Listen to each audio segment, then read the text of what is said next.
Hey everyone, Tom Jorgensen here, and it's Halloween in Hawkins for Chapter 2 of Stranger Things 2, Trick or Treat, Freaks! Here's everything you may have missed, but be warned, there are spoilers ahead.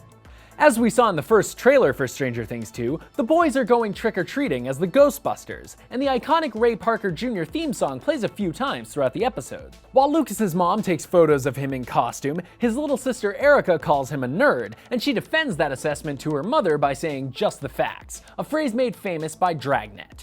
We already know from Chapter 1 that Bob's big into Kenny Rogers, and he confirms his superfan status by dancing with Joyce to Islands in the Stream, a duet Rogers sings with Dolly Parton that includes such lyrics as "Sail away with me to another world" and "Slowly losing sight of the real thing." I wonder if those lyrics will be relevant. Max dresses as Michael Myers from Halloween and scares the crap out of the boys. The bush she jumps out from also bears a resemblance to the one Laurie Strode first sees Michael Myers peer out from in the John Carpenter classic.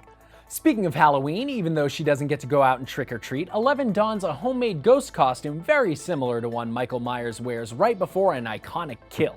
Of course, this could be a more direct reference to E.T., the extraterrestrial, in which Elliot dresses E.T. in a ghost costume to secretly bring him trick-or-treating.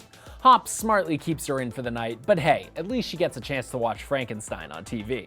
Bob dresses as Dracula, but specifically we think he's going for the iteration of Dracula from the Munsters, otherwise known as Grandpa. Nancy and Steve go to a classmate's party dressed as Tom Cruise and Rebecca De Mornay's characters from Risky Business.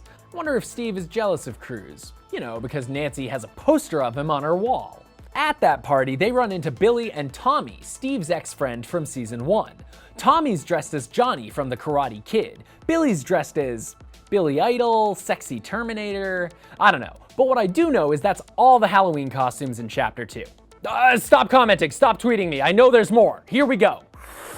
Alex from Flashdance, Bruce Springsteen, Wonder Woman, Raggedy Andy, Jane Fonda, Susie Sue, Michael Jackson from the Thriller video, Pac-Man, Jason Voorhees, a frat boy from Animal House, and so many Madonnas. Now, if I lived in Hawkins and I was gonna dress up, I'd probably dig up my Halloween costume from last year and go as Joyce Byers. Moving on from Halloween costumes, we also saw a commercial for Terminator while Eleven watches TV. We get another movie reference when Eugene accuses Meryl of poisoning his pumpkins. Officer Callahan jokes about the conspiracy, calling it Hawkins' very own Chinatown, a clear nod to the Jack Nicholson classic.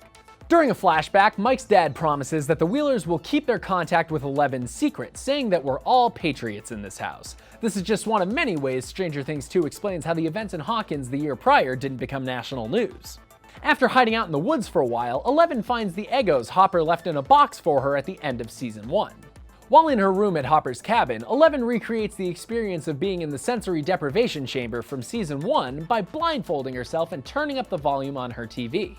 While Joyce is looking through the house for Will, spoiler, he's peeing, we get our first two "Where's Wills" of the season. In this episode, we also get a little insight as to why Meryl suspected Eugene of poisoning his pumpkins in Chapter 1. Meryl is selling pumpkins at 2 for $3. Eugene is selling them at 2 for $4. Meryl, you undercutting son of a... Get it? Just like how this episode ends? Yeah, moving on. Hopper contacts Eleven via Morse code when he's not in the cabin. The channel he contacts her on? Yep, 11. While we're talking about Hopper's use of Morse code, and yes, it sounds crazy, but the pattern of knocks he uses to identify himself to Eleven spells out IES, and if you Google that acronym, a ton of the meanings actually relate to energy. Like the Department of Energy, like those creeps at the Hawkins lab. I'm gonna go work on this theory. I wanna make one of those stringy conspiracy map things. I'll call some reporters. So while I'm doing that, you guys let us know in the comments what other references and Halloween costumes you saw. And for more of what we caught in Stranger Things 2, be sure to check out what we found in Chapters 3 and 4. And as always, be sure to follow and subscribe wherever you like to watch IGN.